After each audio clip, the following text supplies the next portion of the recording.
once a day that I would pray for you. I'd go and misbehave just so you'd notice too. Sneaking looks up and down from across the room.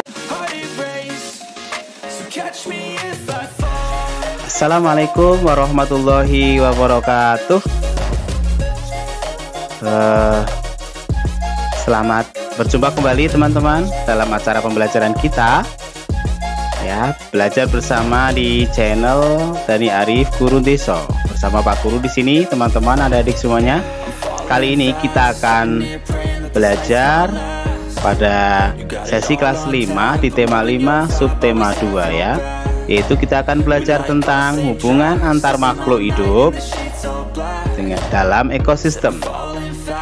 Teman-teman, pada waktu lalu kita sudah belajar tentang komponen ekosistem, ya, masih ingat ya semuanya? Ya, dalam ekosistem itu ada beberapa individu, populasi, dan komunitas, ya. Ada 3 hal yang saling berkaitan. Nah, kali ini kita akan coba mempelajari tentang hubungan antar makhluk hidup dalam ekosistem itu sendiri, ya. Lebih spesifik, lebih detail tentunya, ya. Coba kalian perhatikan.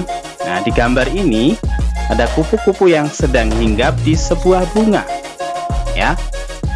Apa yang dilakukan kupu-kupu itu, teman-teman? Ya, kupu-kupu tersebut tentunya hinggap di bunga untuk menghisap nektar atau sari bunga yang dihasilkan oleh bunga tersebut. Nah, apakah dengan begitu bunga dirugikan karena nektarnya diambil, disedot, dihisap, bahkan ini setiap hari oleh kupu-kupu? Mari kita coba pelajari bersama, ya. Meskipun nektarnya dihisap oleh kupu-kupu, bunga tidak dirugikan karena kupu-kupu membantu penyerbukan, ya, membantu bunga dalam rangka penyerbukan di bunga tersebut, ya. Hubungan antar kupu-kupu dengan bunga ini merupakan salah satu contoh simbiosis. Tepatnya adalah simbiosis mutualisme. Apa sih simbiosis itu, teman-teman? Sebenarnya simbiosis itu artinya apa? Dan apa pula arti dari simbiosis mutualisme itu? Kita pelajari lebih lanjut, ya. Oke. Nah, sebelum kita belajar, teman-teman, sebaiknya kita berdoa, ya. Dimana kita tahu bahwa Allah, Tuhan yang Maha Pengasih dan Penyayang, ya, kepada semua makhluk hidup ciptaannya, ya. Doa kita tujukan khusus, ya, bahwa alam raya ini diciptakan oleh Tuhan, oleh Allah, untuk mencukupi kebutuhan makhluk hidup yang tinggal di dalamnya, ya. Betapa luasnya dan jangkauannya. Mulai dari, kalau kita perhatikan, ada serangga, cacing yang hinggap di dalam tanah, sampai burung-burung yang terbang di angkasa. Semuanya telah mempunyai jatah makanan masing-masing, ya. Padahal hitungannya tak terhingga loh, teman-teman, ya. Ratusan, ribuan, bahkan jutaan makhluk hidup yang ada di dalamnya, ya. Nah, dengan demikian juga bahwa tumbuhan, ya, akar-akar tumbuhan tersebut menyerap sari makanan yang ada di dalam tanah, ya, sehingga mereka dapat hidup dan berkembang, ya. Karena kita belajarnya ini tentang tumbuhan dulu, ya. Nah, semua yang diciptakan Tuhan tersebut, yang diciptakan oleh Allah Subhanahu wa Ta'ala, juga untuk memenuhi kebutuhan manusia. Oleh karena itu, sudah sepantasnya lah kita harus taat kepadanya, minimal dengan berdoa setiap kita akan belajar, ya, teman-teman. Salah satunya dengan membaca doa belajar misalkan, ya. Kita lanjutkan, ya, teman-teman.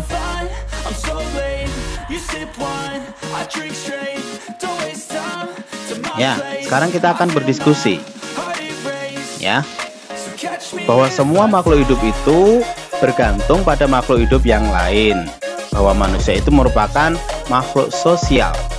Demikian juga dengan tumbuhan dan hewan. Manusia memerlukan tumbuhan dan hewan juga memerlukan manusia. Tumbuhan memerlukan hewan, hewan memerlukan tumbuhan, begitu, ya. Makhluk hidup itu juga memerlukan udara, tanah, dan matahari. Dengan demikian terjadilah keseimbangan di alam, ya, supaya semua seimbang dan bisa berjalan sesuai dengan kodratnya alamiah begitu ya.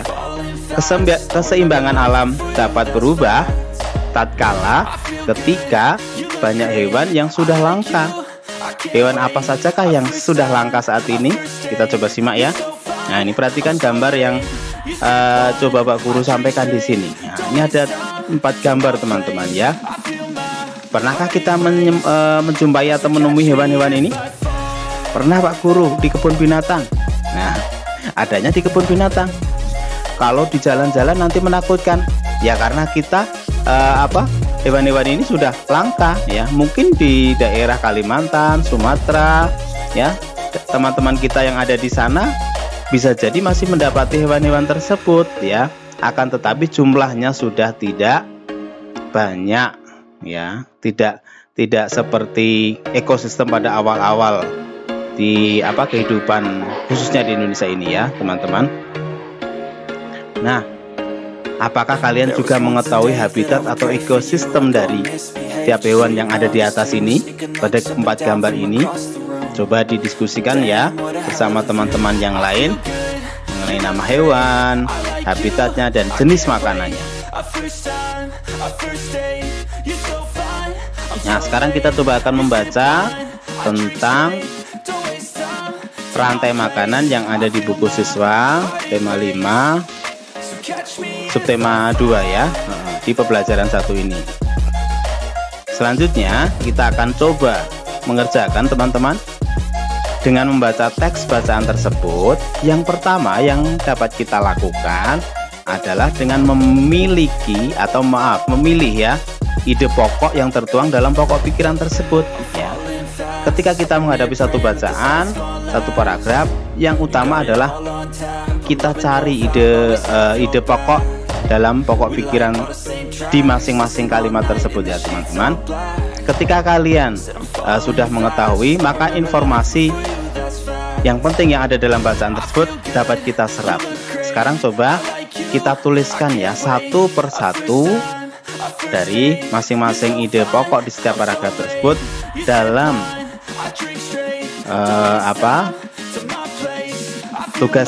lembar tugas yang sudah kita siapkan ya. Di sini coba kita buat 3 kolom, dimana nanti kita misalkan ada 3 atau sampai 5 paragraf.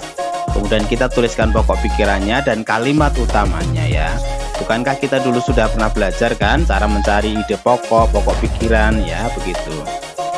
Nah, agar semakin indah dan bagus hasil karya kita teman-teman, coba kita selain menuliskan, nanti kita coba sertai dengan gambar-gambar kita ya, gambar-gambar hewannya begitu maksudnya. Nah, ini kita melakukan aksi nyata ya. Kita melakukan sebuah tindakan setelah menentukan tadi ide pokok pikiran yang sudah kita susun. Perhatikan contoh rantai makanan berikut teman-teman.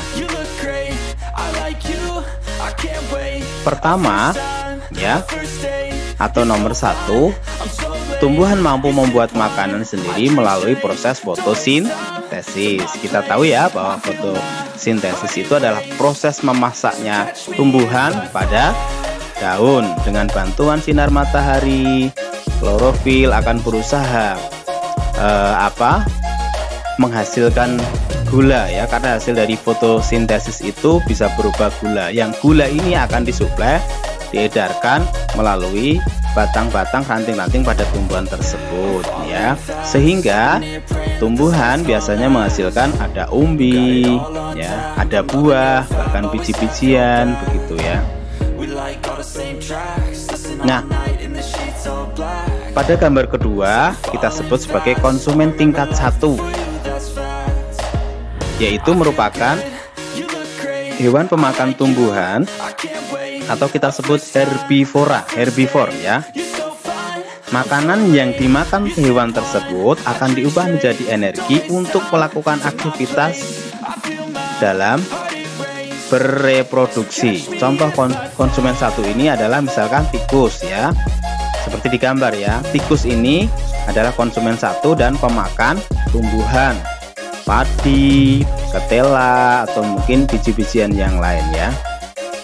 Nah, yang ketiga kita sebut sebagai konsumen tingkat 3 yang merupakan hewan pemakan konsumen tingkat 1. Di sini digambarkan, dicontohkan ada ular ya. Jadi konsumen tingkat 1 merupakan sumber energi bagi konsumen tingkat 2 ya. Jadi tikus itu adalah sumber energi bagi ular ya, sehingga ini dapat bertahan hidup. Contoh di sini ya, tadi hubungan antara tikus dengan ular supaya kehidupannya seimbang, ekosistem yang ada di lingkungan tersebut seimbang. Kita lihat yang keempat, konsumen tingkat 3 ya. Konsumen tingkat 3 pada gambar keempat ya teman-teman, ini merupakan hewan pemakan konsumen tingkat 2 ya.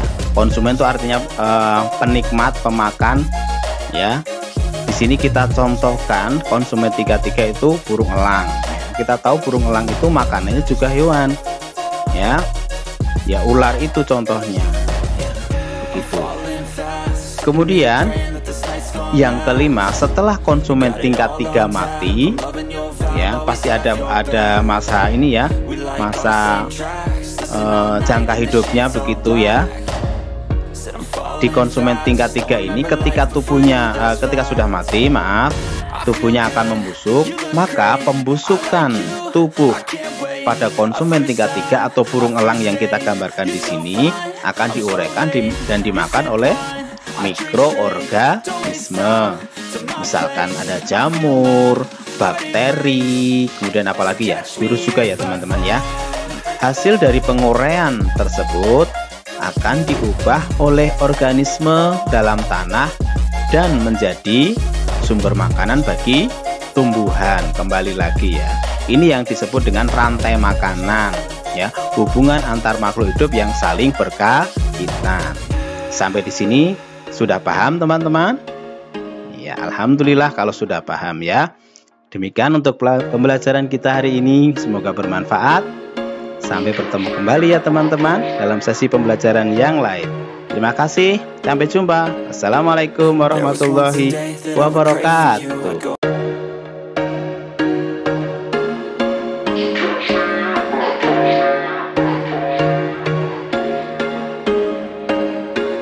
There was once a day that I would pray for you. I'd go and misbehave just so you'd notice too. Sneaking looks up and down from across the